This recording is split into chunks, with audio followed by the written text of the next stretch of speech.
कि भले ही लोकसभा में परिणाम हमारा मिला जुला रहा, 5 हम जीत पाए, 5 नहीं जीत पाए। कांग्रेस ने कई प्रकार के ऐसे होछे हथकंडे अपनाए, गलत तरह का प्रचार किया और उस प्रचार के कारण से हमारा एक वर्ग उनके झांसे में आ गया कि अगर 400 आ गए तो संविधान बदल देंगे, आरक्षण खत्म कर देंगे।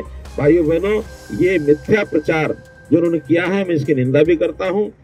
थोड़ा भाषण देना सर नहीं पे। कोई किसी दूल्हे के पीछे, कोई किसी दूल्हे के पीछे है, लेकिन सारे आपके पीछे खाली पेट आ रहे। रुक जाओ। चलो, भारत माता की मित्रों, आज चूंकि अब 8 तारीख के बाद लगातार जो आप लोगों को सारा जानकारी है कि घटनाक्रम कैसे कैसे हुआ, प्रधानमंत्री जी ने अपने मंत्री परिषद में हमको शामिल किया। मैं हरियाणा की जनता का इसमें बहुत बड़ा योगदान मानता हूं और मैं हरियाणा की जनता की ओर से उनको धन्यवाद किया है। मैं आप सबका भी धन्यवाद करता हूं कि इस बार हरियाणा को भले ही 5 MP जीते हैं, लेकिन उसमें 3 जो है मंत्री बनाए गए हैं। एक बहुत बड़ा प्रधानमंत्री जी का काम हुआ है।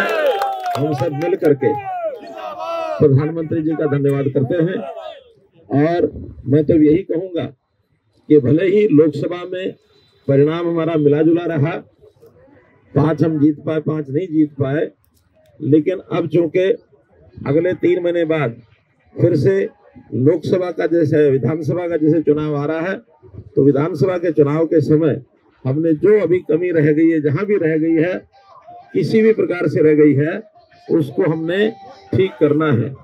और एक एक बूथ को संभालो आप लोग, क्योंकि इस बार कांग्रेस ने कई प्रकार के ऐसे होछे हथकंडे अपनाए, गलत तरह का प्रचार किया और उस प्रचार के कारण से हमारा एक वर्ग उनके झांसे में आ गया।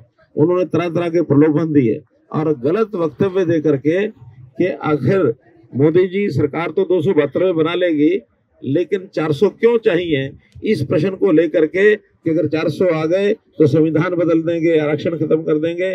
भाइयों बहनों, ये मिथ्या प्रचार जो उन्होंने किया है, मैं इसकी निंदा भी करता हूं और हम उस वर्ग को जाकर के बताएं, समझाएं कि संविधान हमारे लिए एक पवित्र गीता की तरह है। संविधान बदलने का कभी कोई विषय आज तक आया नहीं, कभी आएगा नहीं। तो इसलिए इस विषय पर हम उन भाइयों को जाकर समझाएं जिनके मन में ये डर बैठा दिया।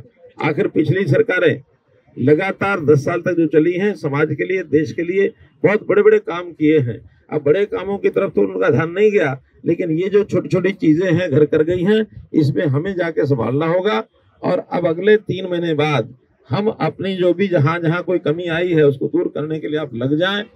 मैं इतना विश्वास दिलाता हूं कि भारत सरकार जितना भी ज्यादा सहयोग हरियाणा का कर पाएगी। हम 3 मंत्री वहां हैं, अपने अपने विभाग से भी कराएंगे, बाकी सब जगह भी कराएंगे।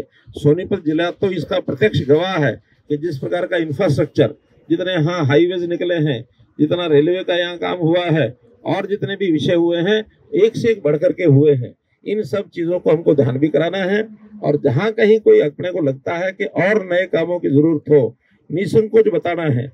ऊर्जा विभाग ये अपने पास आया है, शहरी विकास और हाउसिंग ये अपने पास आया है। तो ये दोनों विभाग बहुत महत्वपूर्ण विभाग हैं।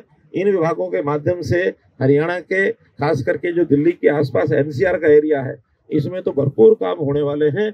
आपकी ओर से कोई सुझाव आएंगे, कोई डिमांड आएंगी, उसको पूरे का पूरा समर्थन देकर के उन चीजों को आगे बढ़ाया जाएगा।